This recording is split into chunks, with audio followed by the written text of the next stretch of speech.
تدخلكو لو يوازي تدخلكو لو يوازي انقلاب تا جور سربازي وزخواز کوام د پښتونخوا ملي عوامي پارټي محبوب چیرمن د پی ډي اف نائب صدر محترم مشر محمود خان اڅکزي ته چې هغه راشي تاسو خپله وینا وکړي ستر سالار ستر شهید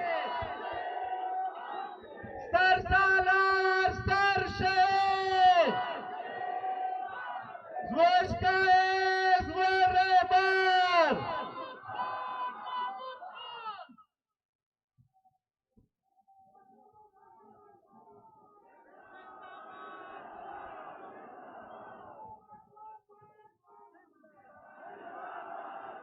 ډېره مننه ډېره مننه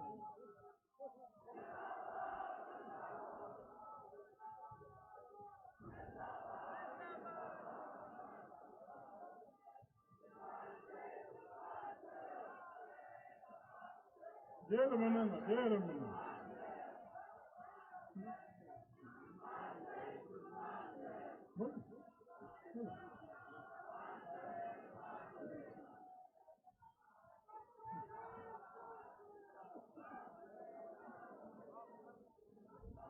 ډېره مهرباني کور ودان مهرباني کور ودان کښېنئ ډېره مننه ډېره مننه مهرباني کښېنئ ډېره مننه بس دې زوی نارې مو بس ډېره مننه کور ودان ډېره مننه اعوذ بالله من الشیطان الرجیم بسم الله الرحمن الرحیم د پښتونخوا وطن د ډېرې غیرتي او غړیالي خاورې غړیالیو ملګرو د ډېرو درنو ټبرونو درنو سپین ږیرو دلته په پنډال کې ناست محترم ملګری ګران نواب خان ایاز خان جوګیزی د پارټي ټوله رهبري د مرکزي کمیټې او نورو ادارو غړي صوبایي او قامي مشرانو د پارټي کارکنانو نن موږ د خان شهید 48م تلین لمانځو نن به زه وړې کیسې ته کوم څوک به ولاړېږي نه بیا به که خیر وي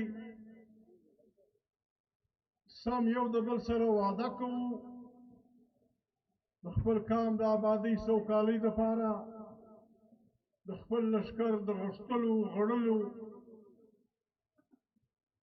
مجلس به سره کوو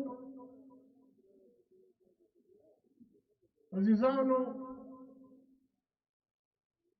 خان شهید ځینې ځانګړنې لري خان شهید عبدالصمد خان د کوټې پښین د یوه ضلع وه د کوټې پښین د ضلعې په نعت الله کاریز کلي کې پیدا شو عزیزانو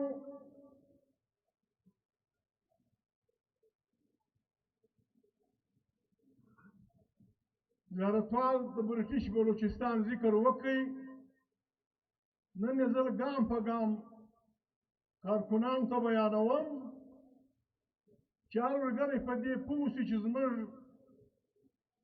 سیاست څه و په فلاني وخت کې په فلاني وخت کې په فلاني وخت کې او اوس باید څه وي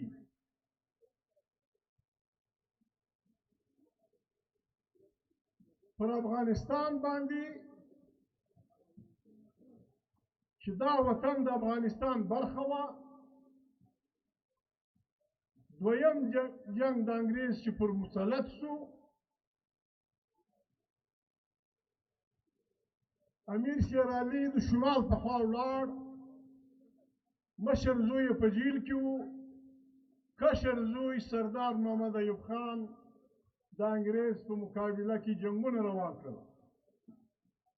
کیسې اوږدې دي. د میوند جنگ د ایوب خان په مشرۍ کې پښتنو ځوانانو وګاټئ،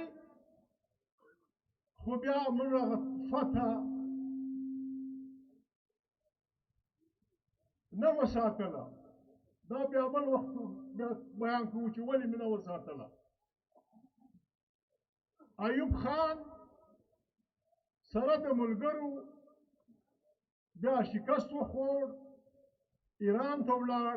سردار محمد ایوب خان د ده مشر ورور یعقوب خان خپل پلار په جیل کې ساتلی و. انګریزي فوجونه په کندهار کې هم ناست وو، په جلال آباد کې هم ناست وو. دې خبرې ته به هر ملګری غوږ نیسي. جلال آباد یې هم نیولی و، کندهار یې هم نیولی و. دی یې راویستی ول راسه تا باچا کوو. یعقوب یې راویستی، سردار یعقوب. یعقوب ورته ویل په څه شي باچا کوې؟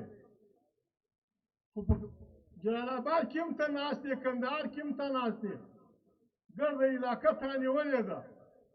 هغه وویل پر دې به سره وغږېږو. د جلال آباد سره کشنی کلی دی، ګنډمک ورته وایي، لکه بلیلی. په ګنډمک کې خیمې ودرولې. دا بندي باچا یې راویستی. انګریز کیوګنري یې نوم و. د کیوګنري په مشرۍ کې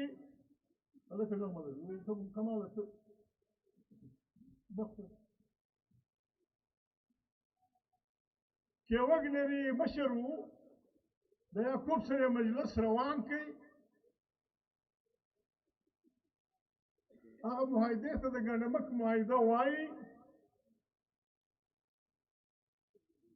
په هغه کې انګریز ورته وویل چې موږ به د جلال آباد هم ووځو، د کندهار به هم ووځو، افغانستان به خالي کړو، خو ته به ځینې پښتني علاقې موږ انګریزانو ته په لاس راکوې. په هغه علاقو کې خیبر دره د جمرو د نیولې در تورخمه پورې،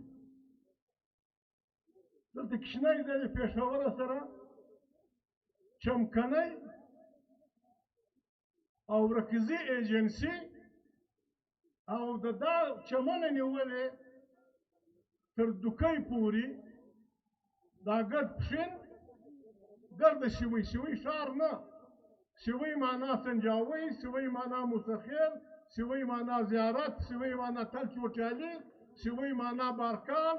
دا به ګرد ما ته راکوي، فرنګي ورته وویل. نو دا علاقه را پرې شوه، د هندوستان برخه شوه. او ویلی چې موږ بې ساتو. الفاظ انګریزي کې دا دي اساین ډسټرکټس. اساین معنا په پور. دا موږ له تاسو په پور اخلو، د دې انتظام به موږ ساتو، ټکسونه مکسونه به موږ ساتو. تا ته به باچا ته به 6 لکه کلدارې د میاشتې درکوو. او خارجي سیاست کې به افغانستان نور د فرنګي تر سیاست لاندې.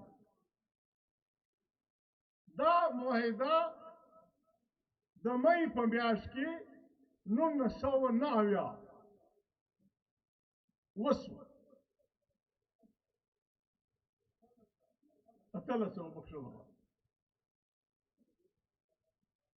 جون، جولای، اګست، سپتمبر معاهده وسوه. او په معاهده کې دا هم وه چې باچا ستا په دربار کې به زموږ فرنګی سره د 80 عسکرو ملګرو ناست دي چې ګوا ستا دربار زموږ خلاف کار نه کوي، یا موږ ورته مشوره سره کوو. د سپتمبر په میاشت کې جون، جولای، اګست، سپتمبر کم سړي چې دا معاهده د یعقوب سره دستخط کا هغه کیوګنري انګریزانو د ده په دربار کې خپل استازي وټاکه. د ستمبر په میاشت کې بالاحصار نه یعقوب باچا ناست و، دا فرنګی ناست و، خلک ناست و. د هراته څه ځینې فوجیان رالو، ول زموږ تنخواوې چا نه دي راکړي، یا به خود باچا ګمارلی یا به وطندوس چا سړي ګمارلی. دې خلکو پر دربار حمله وکړه، کیوګنري یې مړ کړ، ټول سپایان یې مړه کړه او معاهده یې په وینو ولړله. فرنګی بدې واخیستی. دلته زموږ دا گورنر هاوس کې دلته سنډیمن ناست و، زموږ شوی سنډیمن اسپتال. سنډیمن فرنګي ته وویل چې زه به چاوم دا معاهده. دغه د گورنر هاوس مځکه یې د کاسیانو پښتنو سره رانیوه، دا گورنر هاوس او هغه سټاف کالج دا یې د کاسیانو زموږ د عزیزانو سره رانیوه. دا گورنر هاوس یې جوړ کړي. کومه سیمه چې انګریزانو را پرې کړې وه پر دې باندې یې په 1808 کې د برټش بلوچستان په نوم یوه د چیف کمشنر صوبه جوړه کړه. دا یې مرکز و. بیا یې ژوب، خراسان، مراني علاقه دا ټولې په ګډې کې د موږ سره 2 علاقې ګډې وې، یو مرۍ یو بوکټۍ. دا یې صوبه اعلان کړه. چم یې چې شو وکړي. کیرو فرنګی په خپل کتاب کې لیکي چې موږ انګریزانو چې به د بل مځکې ونیولې، برټش به مو ولګاوه، بیا به مو خپل نوم ورکړي، لکه برټش هندوستان، برټش ګنی، برټش سومالي لینډ، برټش فلانا. دلته باید چې موږ د دې صوبې نوم برټش افغانستان ایښی وای. چونکې موږ ارادې درلودې نو موږ په کسته د برټش بلوچستان چپن مو ورکړ. دا صوبه په 1808 کې جوړه شوه. په دې هر کارکون باید ځان پوه کړي. دا وخت زموږ هغه ورونه شوکت خان دا ملګري چې راغلي دي، دا صوبه نه وه، دا د پنجاب برخه وه. ګوا په هندوستان کې د بنګال او پنجاب آباد دغه اولنۍ مسلمان صوبه جوړه شوه. په دې کې د موږ سره مرۍ بوکټۍ ملګري وو. 10 کاله بعد یې چاغي او نوشکي په 10,000 روپۍ د کاله د خانقلا څخه په اجاره واخیسته. د هغه څه 2 کاله بعد یې جمالیان، کوسه دا په 1,18,000 روپۍ د کاله واخیسته. بس دا زموږ صوبه وه. په دې کې د موږ سره نور بلوچ نه وو. بلوچ ځان له د خانقلات په مشري کې مکران، خاران، لسبیلا، جل مکسي دا ځان له ریاستونه وو، د موږ سره کار نه وو.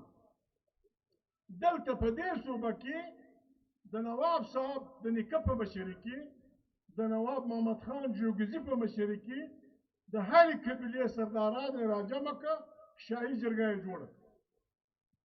شاهي جرګه د هغې مشر نواب محمد خان جوګزی د پښتانه د هرې قبیلې سردار پکې شامل، د بلوچو د خوا د مري بوکټي سردار 2، د چاغي 3 سرداران او د جمالیانو 3 سرداران 7 کسه. یو 50 شاهي جرګه ممبرانو کې 7 کسه بلوچو. دا زموږ صوبه وه. خان شهید لکه عثمان بچي چې وویل چې انجمن وطن جوړ کړي. د انجمن وطن د سیاست مغز دا و چې دغه صوبه دې د گورنر صوبه شي. دا وخت بله صوبه نه وه چې دغه صوبه دې د گورنر صوبه شي. دلته د اصلاحات راسي، دلته د خپل اسمبلۍ، دلته د خپل گورنري د چیف کمشنر پر ځای. د زموږ د صوبې سره اووه کاله بعد د صوبه سرحد صوبه هم لکه زموږ د کمیشنر صوبه جوړه شوه. دا دواړې څنګ پر څنګ د پښتنو صوبې وې. هلته باچا خان او د هغه ځای خلکو ویل چې زموږ صوبه د ګورنر صوبه کوي. موږ هم ویل چې دا د ګورنر صوبه کوي. و دې ته قائد اعظم محمد علي جناح هم وویل چې دا دواړه ټیک وایي، دا دواړې صوبې باید د ګورنر صوبې شي. ګاندهیجي هم وویل، د هندوستان ټولو پارټیانو وویل. د خان شهید د سیاست مرکز دا و او د ده سره په دې علاقه کې جنوبي پښتونخوا کې د ده سره د اکبر بګچي مشر ورور عبدالرحمن بګچي ملګری و او د هغه کې ورسره رضا و چې دا د ګورنر صوبه شي. د ده سره د مچ عزیز کرد ملګری و. مچ هم په دې زموږ په صوبه کې و. د اخوا خلک مکسي صاحب، د فضیل علانی پلار جام نور الله، د مچ اونکا صاحب او دلته دا ټول په دې رضا وو چې دا انجمن وطن چې میر شهباز خان نوشیرواني، دا بلوچستان په دې رضا وو چې دا د ځان له د ګورنر صوبه شي. دا د شاه شهید د سیاست مرکز و. خان شهید دلته د سیاست زړی ایښوونکی اول پښتون دی. نه په دلته بلوچ په سیاست کې و، نه چا سیاست کاوه، نه چا سیاست پیژانده. دا ځینې مشران لکه خیربخش خان مري، عطاالله خان منګل، دا داسې وبولو چې بچیانو یا پیدا شوي نه وو. بزنجو صاحب هلک و. میر ګل خان نصیر د خان شهید سره په انجمن وطن کې ملګری و او یو وخت د تاریخ استقلال ادارت هم کړی دی. دا بلوچ ملګري په دې رضا وو چې دا پښتانه دي خپله د ګورنر صوبه جوړه کړي. نن خلک داسې یو غلط فکر دغه کوي چې پښتونخوا ملي عوامي پارټۍ د بلوچستان تقسیم غواړي. موږ د بلوچستان اصلي بلوچستان نه کله تقسیم خوښتی دی، نه زموږ دا خوښه ده، نه موږ دا حق لرو. موږ هغه بلوچستان ځان صوبه کول غواړو چې ستا دا ټول مشران د ما سره ملګري وو، د ما سره انډیوالانو. دا موږ خامخا غواړو، په هغه صورت یې غواړو. یعنې د خان شهید دلته ځانګړتیا دا ده، پټه ډیویژن، پټه ضلع دلته په دغه دغه کې اول وار سنډیمن حال خو موږ نه دی لیدلی، داسې ډېر زورور حال و. دوی چې اول وار ونیول شو، اول جیل چې یې راوستو، څلور ځوانانو 22 کاله عمر و. د ده مشر ورور اسلام خان اکا، ایوب خان اڅکزی کابل والا، د ده یو ماما خان شهید په خپله دا یې دلته راوستل. کوم ذکر چې دغه وکړي روف لالا چې ورته ستا په مسجد کې د قرآن شریف آیاتونه ویلي. خان شهید وایي چې وینګیټ فرنګی راغی کور ته، زه پروت وم په لټکلو د پټي، زه پروت وم، لیویز والا راغی ول پولیټیکل ایجنټ دې غواړي. زه دا کیسې درته کوم عزیزانو، غوږ ته بې اچوئ، پر دې بیا مجلس سره کوو، وټینګېږو به.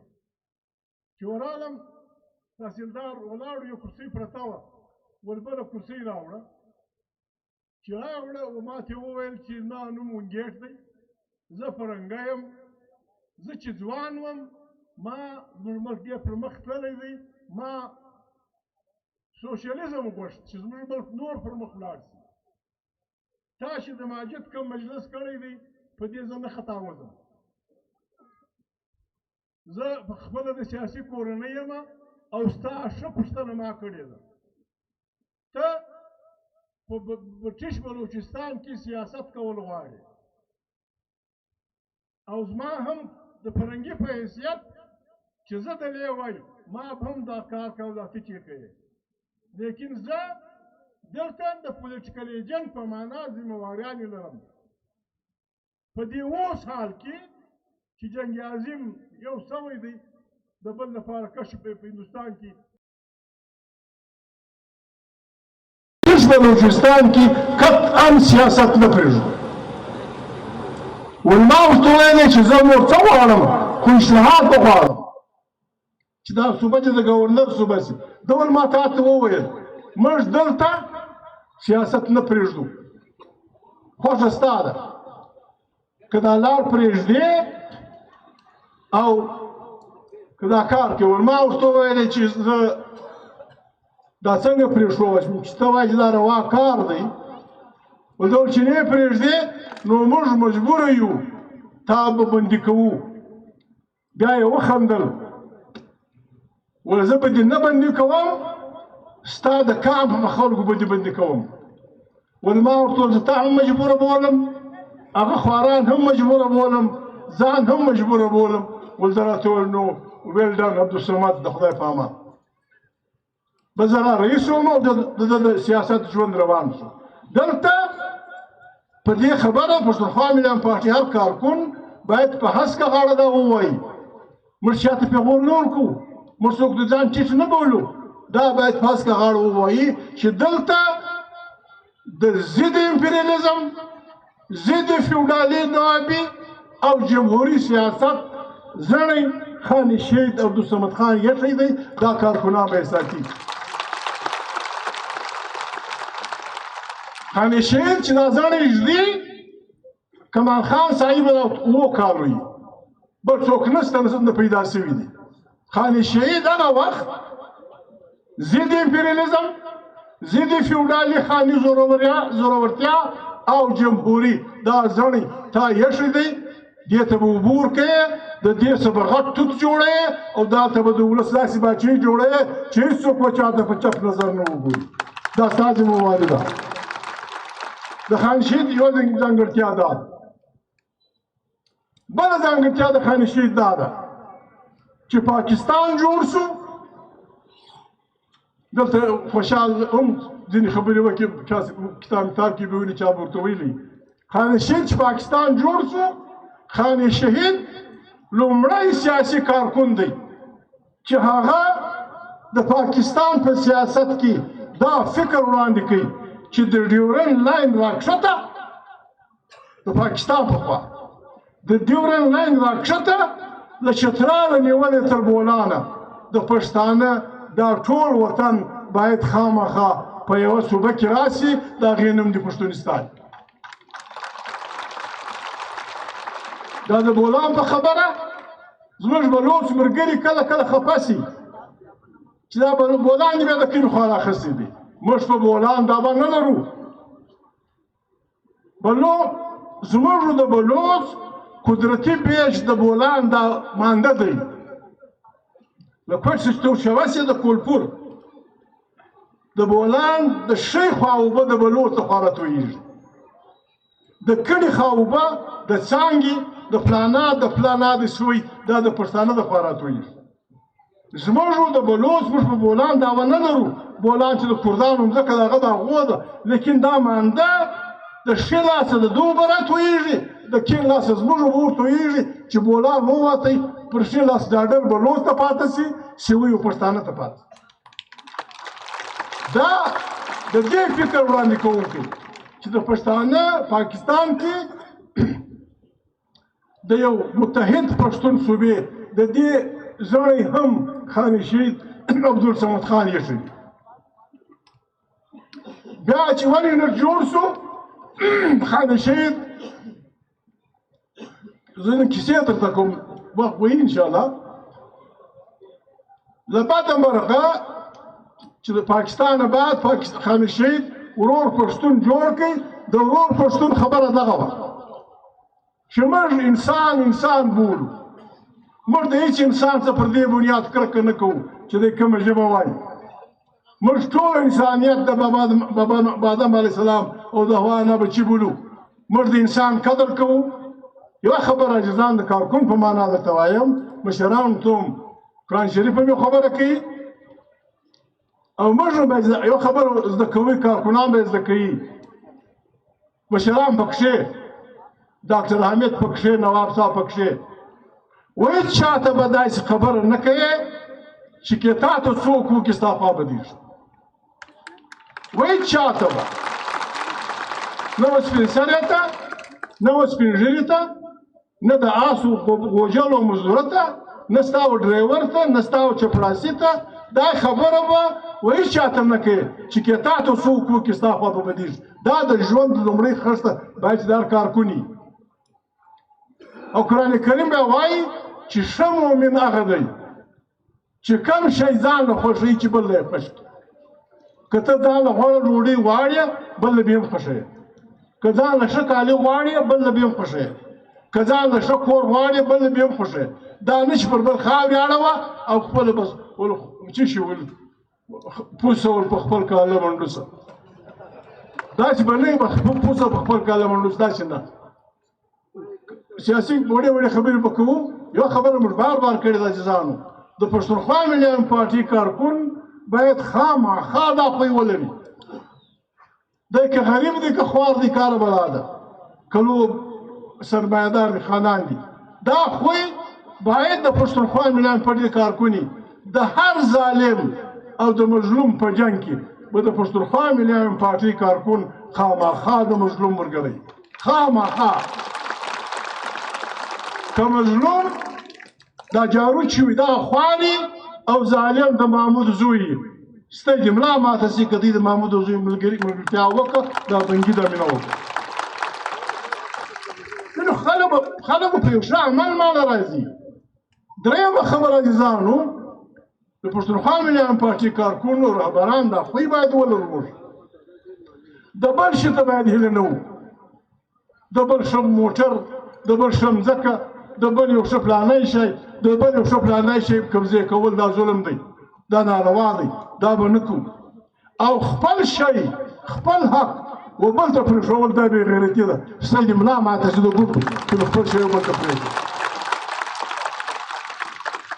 خپل حق بل ته پرېښول بې غیرتي ده، د بل پر دې غوټې کول دا ظلم دی. بېرته د خانشي دغه راځم. نو ون یونټ جوړ شو.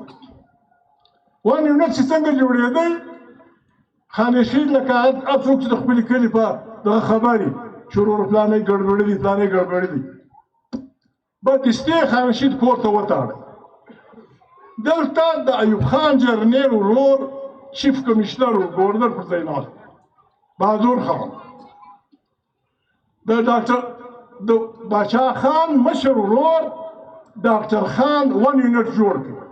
ګردې صوبې ماتې کړې د بنګال د آبادۍ برابرولو لپاره. بنګال و مغربي پاکستان یې دوې صوبې کړې. و ډاکټر خان صاحب ته وویل چې ته د دې وزیر اعظم څه د مخکې نه د انکار کاوه، بیا دی ورسره رضا شو. خانشین وایي زه په کور کې نظربند وم، د شپې بیا راوستم دې ګورنر هاوس له.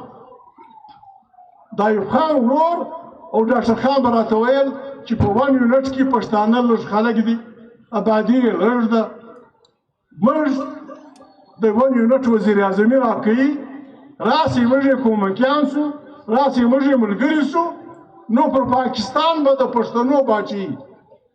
ول ما ورته وویل چې د ایوب خان وروره ته او ډاکټر خان او خدای ته وګورئ، پښتانه پر ګرد پاکستان باچي ناکه خپلې صوبې خرابوي په دغه کوي یې، خو ما نه ورسره منله. ون یونټ جوړ شو. د باچا خان مشر ورور خپل ورور باچا خان هم ونیوی، خانشین یې په جیل کې واچاوه. بیا الیکشن اعلان یې وکړ. د ډاکټر خان صاحب دپاره په ګرد ملک کې حلقه نه وه چې دی پر ودرېږي، ون یونټ یې جوړ کړی. نو ځان دپاره یې برټش بلوچستان د ټکټ واخیستی چې د برټش بلوچستان د شاهي جرګې د ممبرانو به زه وټاخم. دلته یې ودراوه، خانشین لاړې بورېله، یا د دې الیکشن لپاره کار کوه یا څه کوه، خانشین یې په جیل کې واچاوه. دوه ممبران د میتر اکا ورور د خانشین ملګري وو، شاهي جرګې ممبرانو، هغه یې د شاهي جرګې څخه لرې کړل، دی یې په جیل کې واچاوی. تر هغو یې په جیل کې اچاوه چې ډاکټر خان د دې صوبې څخه الیکشن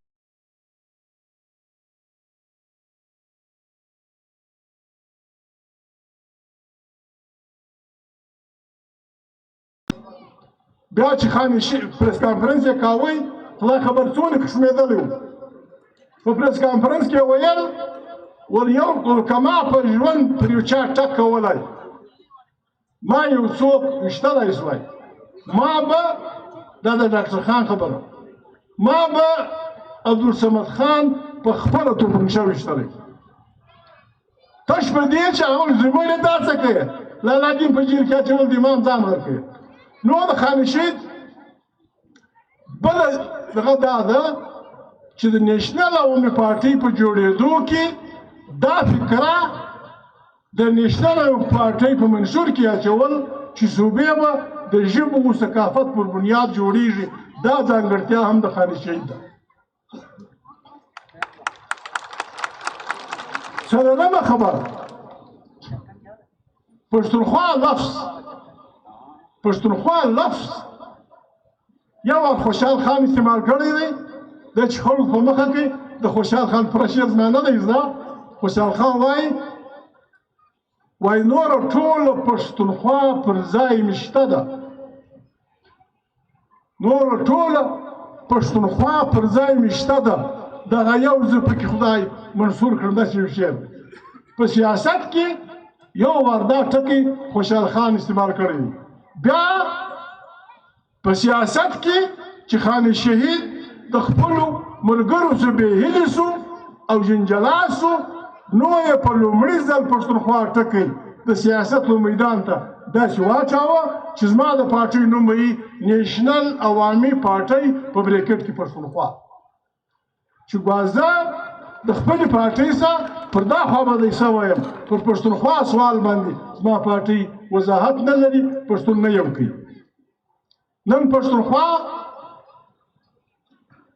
ډېره ولاړ یوه خبره دلته جلسه وه دا ډېره د خیر خبره وه یو سړي په لومړي ځل دا وویل چې دا جنوبي پښتونخوا ده دا جنوبي پښتونخوا خلکو نه منله مبارک یې کې مبارک نور پر مخ نه ځم یو خبره بله هر سړی خپله ځانونه کوي و پښتونخوا والا و کوټ والا په لورګایي کې چا د غرمې یو اذان کړی و یا بدې خبرې بندې دي په لورګایي کې یو چا غرمه اذان کړی و ول پښتونخوا ملي پارټۍ ختمه شوه ته د کومې خوا راغله څه بلا وویل چیرې خدای پیدا کړه ته چیرې د کوم غار راووتاست په بوري کې ویلي وو ول پښتونخوا پارټۍ ختمه شوه یوه د خیر خبره یې دا کړې وه ول دا پښتونخوا پارټۍ کانګرس نه دی کړی پلانه یې نه بابا فیض مشرغان محمدجان یاست نو عزیزانو د دوی د زړه لپاره دا وایم دا دسمبر دی د جنوري د 15 تاریخ پورې ملا وسړي کانګرس کوو خامخا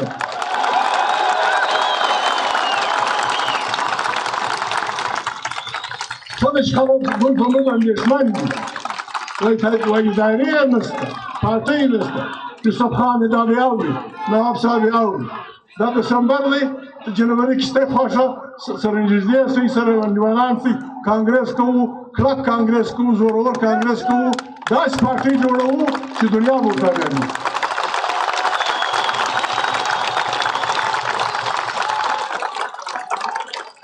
ودرېږه مهرباني چیرې ځو اوس یوه خبره بله کوم یوه خبره ګوره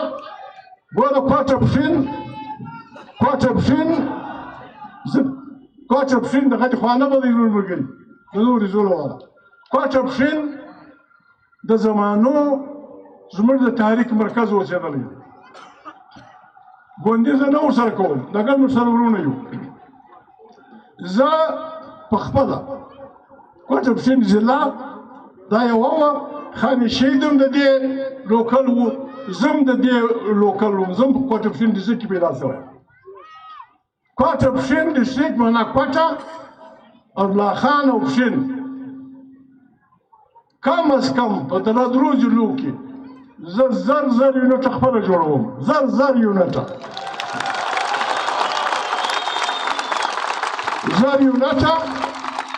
که د پارټي په منشور کې خو یونټ 2 کسه دی، زه به کوشش وکړم چې 11 کسه یونټ جوړ شي. په دا کې به کوچ والا ملاتړی چمونه باندې چمونه به نه وي، دروغ به نه وي، غلطه به نه وي، به داسې کښې لیکلی یا پاک صفا 11 یونټه، زر یونټه کوټه، زر یونټه پښین اوري، بیا عیسی به یې اوري، د مصطفی خان ګران زوی به یې اوري، نور ملګري به یې اوري. زر یونټه پښین، زر دلال الله خان که یې چا نه جوړوله، زه یې جوړولم، که مې نه کړ جوړ، زه د پارټۍ څخه استعفا وکړم. زر یونټه به جوړوئ د غرمه څخه تر سمې پورې، او سم د اخلاص یونټونه. بیا که سره ژوندي وو او 2 دسمبر جلسه موږ کوله، که در دې یو په 3 کسان نه وو، زه هغه جلسې له نه راځم. درته بیا دغونې کسان ځکه وګړي راټول کړل. نو عزیزانو، د خانشید خبره مې کوله، د خانشید دا ځانګړتیاوې.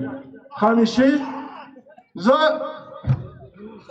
د بزنجو صاحب دغه ورغلم، پوښتنې یې نه جوړو، خدای دې وبخښي، د کینسر دغه پر سوی وه، زوی یې ولاړو بیزن، انشاءالله د دغه به په یاد وي، دا اوس زموږ سینیټر دی طاهر ولاړ دی، دی پروت و، ما ته رانږدې شه، په پښتو یې راته ووایي. نه ځکه دوی سره ګډوم، دلته ګډ مشران ناست دي.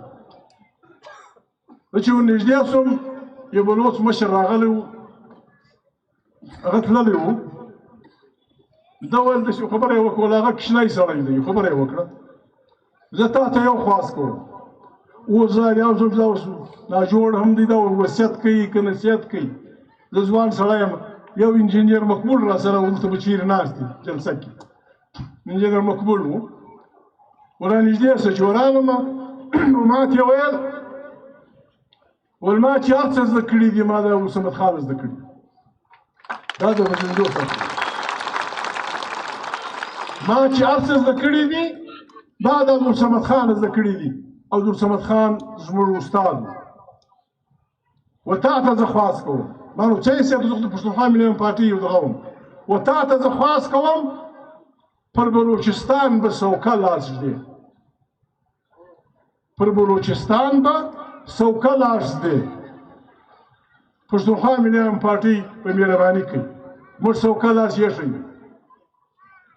موږ سوکه لاس ایښی، موږ غواړو نواب صاحب یې اوري، که بیا موږ کمیټۍ جوړوو، نواب صاحب یې جوړوي، پارټۍ ملګري یې جوړوي، موږ د بلوڅو ملګرو سره د ورورګلۍ پر بنیاد سر سردار ساروان سره مجلس کوو، سر سردار جلاوال سره مجلس کوو، خاني کلات سره کوو، د بلوڅ سیاسي ملګرو سره کوو، چې وروره ورخوښه ستا د شمخانلۍ که په تاسې خولې کلالۍ، که دا صوبه ګډه سره چلوو، ما به په خور نه شماري، که دا صوبه په ګډه چلوو، کام د کام ورور دی، ته په 1 کروڑ آبادي د پنجاب برابر یې، بیا چې دلته راشې، ما او تا پر کوچنۍ نوکریو تر ګرېوارو سره نیولي، دا بد کار دی، ما ته لار راکړه، یا به ورته ووسو ګټه او تاوان نیم ستا نیم زما، یا د خدای په امان زموږ خپله صوبه ستا خپله صوبه ګزاره ورسره کوو،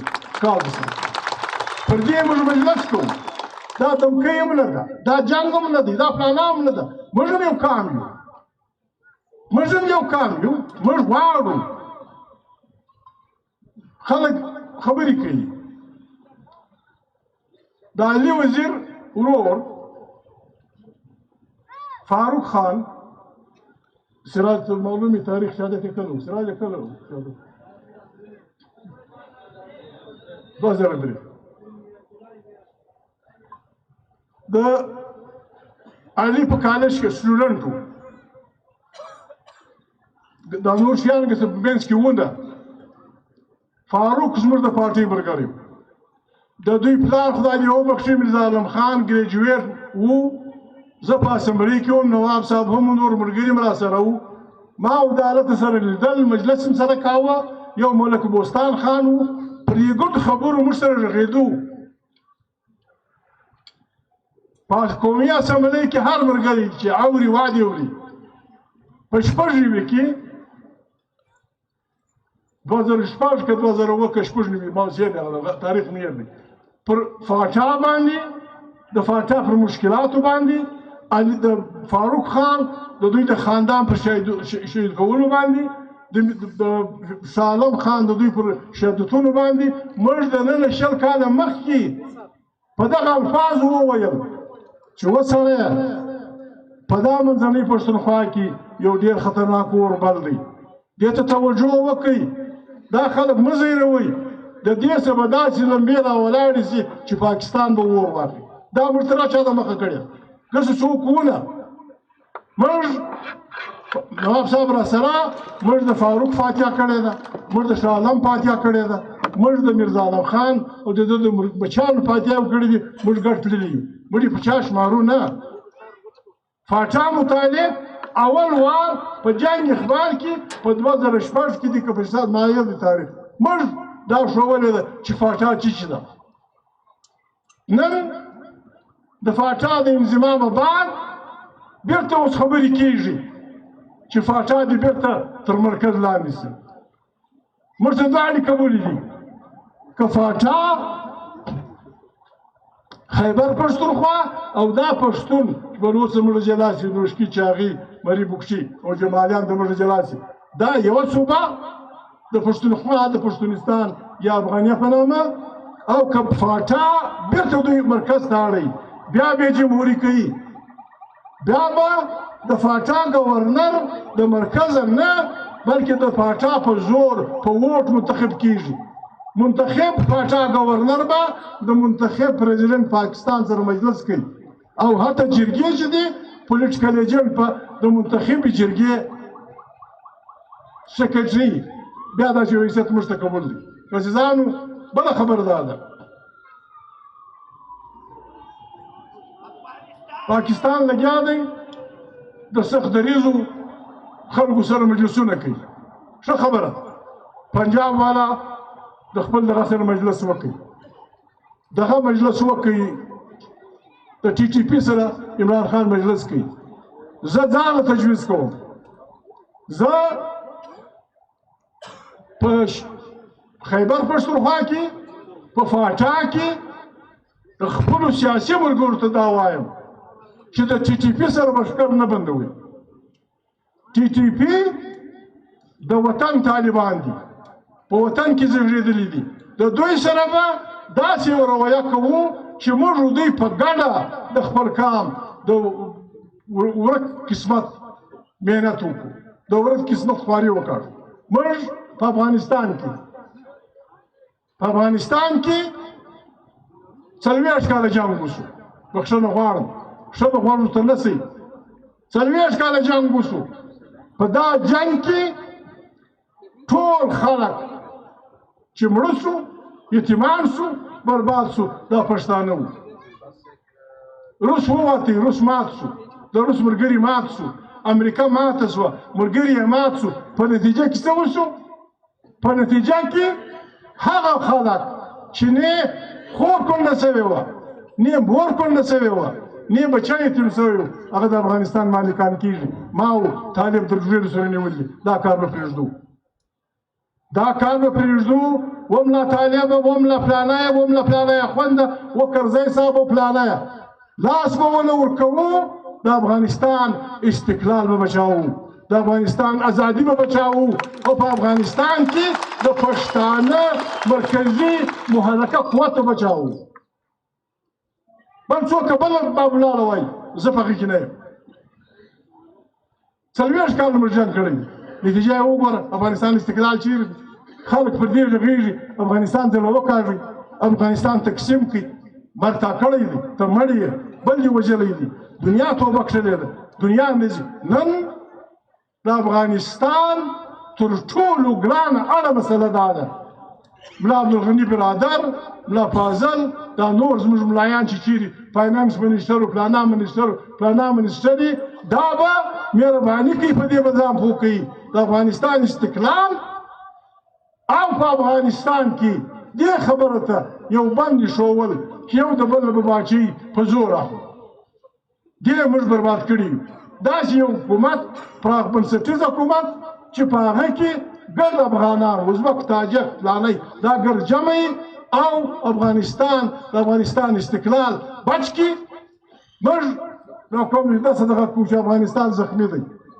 افغانستان نه دی پر پښو ولاړ افغانستان د خپل استقلال دفاع نشي کولی تای لکه قرارداد شو تای زموږ پر وطن باندې 40 کاله د دنیا هره وسله استعمال کړه ایټم بم نسه نور مې هر شی استعمال کړي زموږ بچي مې مړه کړه پلکاو مې معیوب کړه پلکاو مې ورک کړه پلکاو چغالانو وخوړل تای د افغانستان پوروړي یاست د افغانانو پوروړي یاست دا پور اداینه دا ده چې ته به زما افغانستان بېرته راجوړوې سړک به راجوړوې فوج به راجوړوې کوڅې به راجوړوې او دغه بیرغ به بچاوې تر څو چې زه پر پښو درېږم دا د پښتونخوا ملي پارټۍ مطالبه ده هر پښتون باید دا ووایي هر پښتون او د حالات خراب دي عزیزانو په دې څوک خوا نه بدوي پارټي ملګري اوري حالات خراب دي زموږ دا سیمه بیا د خرابیو خواته روانېږي چین و امریکا په بریتو لاس سره تېروي ایران و اسرائیل سره لګیا دي عرب و بل بلایو سره لګیا دي کوشش به دا وي چې بل جنګ زما او ستا پر سیمه نو د هغې دپاره زه پښتونخوا ملي پارټۍ رهبري ته د پښتونخوا ملي پارټۍ ملګرو ته دا تجویز کوم دا مطالبه کوم چې د پښتونخوا ملي پارټۍ په جلسو کې به د خپل بیرغ ما سوا بل بیرغ نه وي خپل بیرغ به یې دی به یې کله خلک په دغه نه ورځي او دویمه خبره ده دلته ملګري خړیالي ملګري دي بله به د پښتونخوا ملي پارټۍ طریقه به دا وي چې پښتونخوا ملي پارټۍ په جلسو کې به هغه نعره د پښتونخوا بلل کېږي چې له دې لوډ سپیکره یې خلک وکړي په میدان کې به خلک نارې نه وایي داسې یو دغسې یو داسې یو هغسې خوش خلک پردي دا پر مه ژاړئ ورونو عزیزانو د خاني شهید موږ څه خلک ساده خلک یو ملګري به مهرباني کوي زه چاته دغه نه کوم د عثمان شهید په جنازه کې ګډ سیاسیان موجود وو بیا موږ هر یو غټې غټې خبرې کړي خو چې موږ په اسمبلۍ کې د عثمان شهید پر شهادت یو تحریک پیش کړي بیا خلکو د موږ سره ملا نه تړي دا شیان مه هېروئ دا شیان مه هېروئ موږ څه اسمان رڼاوه په دې څه بده کېدله چې ګرد اسمبلۍ ناسته وای اتیا ممبران او په ډاګه یې ویلي وای چې ورور دا زیری یا فلاني چې دا کوم ریزولوشن پیش کړی دی موږ د دې ملاتړ یو او موږ دا مطالبه کوو چې دا غلطه سوې ده دا فلانه سوې ده ورور داسې مه کوئ بس یو کس چې ته وخاندي ته لږ مهرباني زه نورې خبرې نه کوم راسه به خلک راسه خواده دي سي ورونو پښتونخوا ملي پارټۍ ما تاسو ته ووایي چې دا ډېر شیان مې لیکلي دا یو بیان د خاني شهید چاپ شوی دی پروت دی دلې راوړی د شوکت چاپ کړی د خاني شهید ریسرچ سنټر کوټه موږ د خاني شهید ټول واړه بیانونه د دې لپاره چاپوو دا ګران معلومیږي خو نه دی ګران په 200 روپۍ هر یونټ ملګری باید ووایي په دې رفیقي صاحب په دې لیکلي دي په 19 کاله کې خاني شهید بیان کړی دی ټولو عالمانو ته یې ورکړي ټولو ملایانو ته یې ورکړي ټولو سیاسیانو ته یې ورکړي که په 10 کاله کې د دې لوړ بیان چا ورکړی و ته یې پړی یاست چاته دینی بیان انساني بیان اسلامي بیان په 200 روپۍ دی که چا پیسې نه درلودې اسودها د ملګري دي شل واخلي کارکونانو ته دې ورکړي پر دې بیا موږ د هر ملګري امتحان اخلو په دې پسې بل چاپو په دې پسې بل چاپو بله خبره عزیزانو ورته مازدیګر هم دي خلک سره شوري راشوري هم څه وایي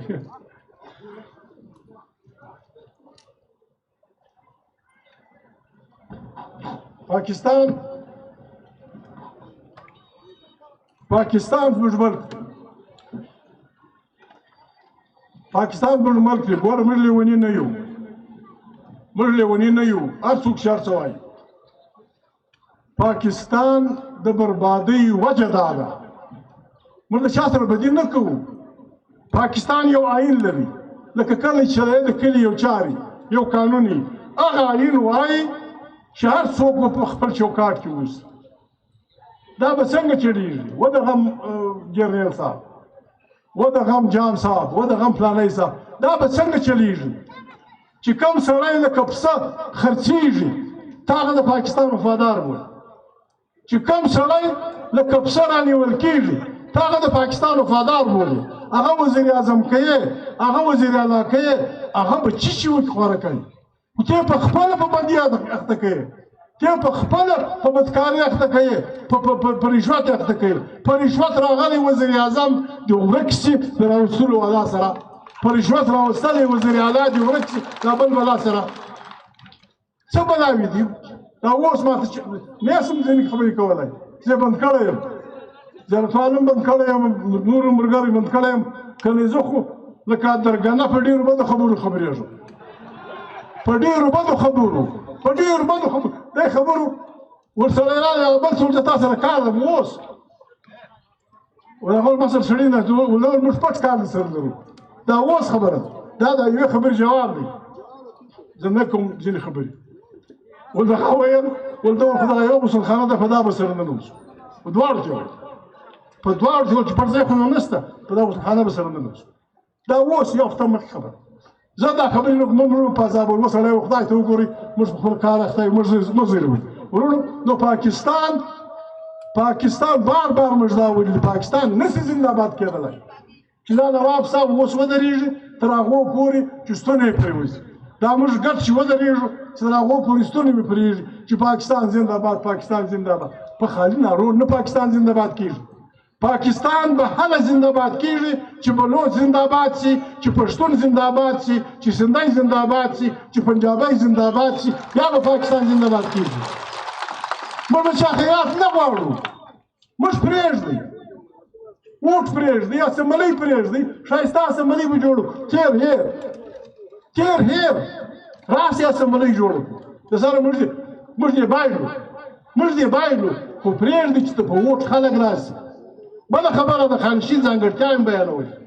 خانشین ټول ماته یو ښه مشر سړي زموږ د علاقې مشرانو کې د ژوب یا د سردار کیسه ګل صمد خانه په دا خواري موږ ته اخته قرار ناستو، پاخه جرګې ممبرانو کور خرابې ورته وجوړېدې.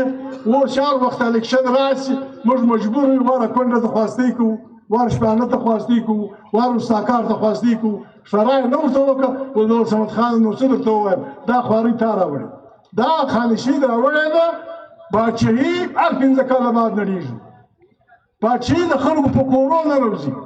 بیا هر سړی ووټ خاوند لري، د نجونې ووټ لري، ښځې ووټ لري، دغه ووټ لري. نو عزیزانو د خپل ووټ په قدر، خپل ولس، خپل ملګري پوهول. باچهي ولسونه جوړوي، ولسونه یې نړوي. موږ د بلوچ سره ملګري غواړو. بلوچ ګوادر دی، په تکلیف دی، کمزوری دی، مخلوق راځي، قبضې کوي، پلانا کوي. دا جنګ موږ پښتون د ده سره په دې جنګ سیاسي تور ګډېدل غواړو. توپک نه راواخلو، ګولۍ نه راواخلو. ته راسه د ما سره سیالي وکړه، د دې پارټۍ سره مجلس وکړه، ما او تا به سره برابر سو. بیا توپک ګسه غواړي نه زه پر چا ټک کوم، نه پر ما څوک ټک کوي. موږ پښتون بلوچ چې دلته جرګې مرګې جوړې کړو، مرداباد زنده‌باد شروع کړو.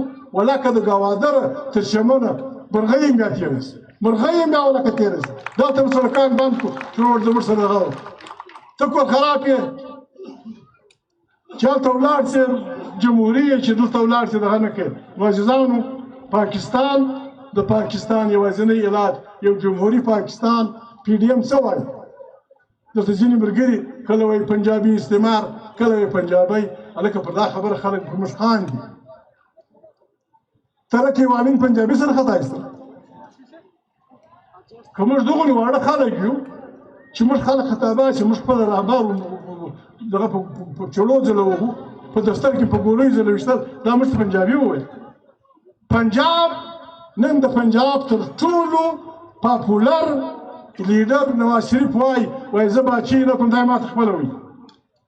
دا ما ته خپله ویلي چې زه وزیر اعظمي نه کوم زه یو جمهوري پاکستان غواړم خدای ته وګوره په دا بلوچستان کې چې هر څوک حکومت جوړوي زه یې ملګری یم زه وزیر اعظمي نه کوم کې نواز شریف دغه کې فضل الرحمن کوي کې فلانی کوي کې فلانی کوي زما خالي دا خوښه ده چې دلته یو جمهوري پاکستاني آیین بالادستي پارلیمنت د طاقت سرچینه وي نور څه شی غواړې تا به یوازې نارې وویلې یوازې مې ته خبره کوله نن چې ته کوې هغه خبره د لاهور وکیلان کوي چې ته کوې هغه پی ډي ایم کوي چې ته کوې هغه ملا کوي چې ته کوې هغه نواز شریف کوي هلکه بلا دې ووه که یې تور غوی نه څېړلولی بابا ته زما زوی یو تور وزه خو حلاله کړه دا راغلی که نه دی راغلی نه دی راغلی تور وزه خو حلاله کړه تا به یوازې ډول ټکاوه ابوالدال یې ولید نن ګډ پاکستان دا وایي معززانو وخت نور نه ضایع کوم په سره ګډې وډې شوې خبرې لږ لږ خبرې ما وکړې نور به بیا وکړو عزیزانو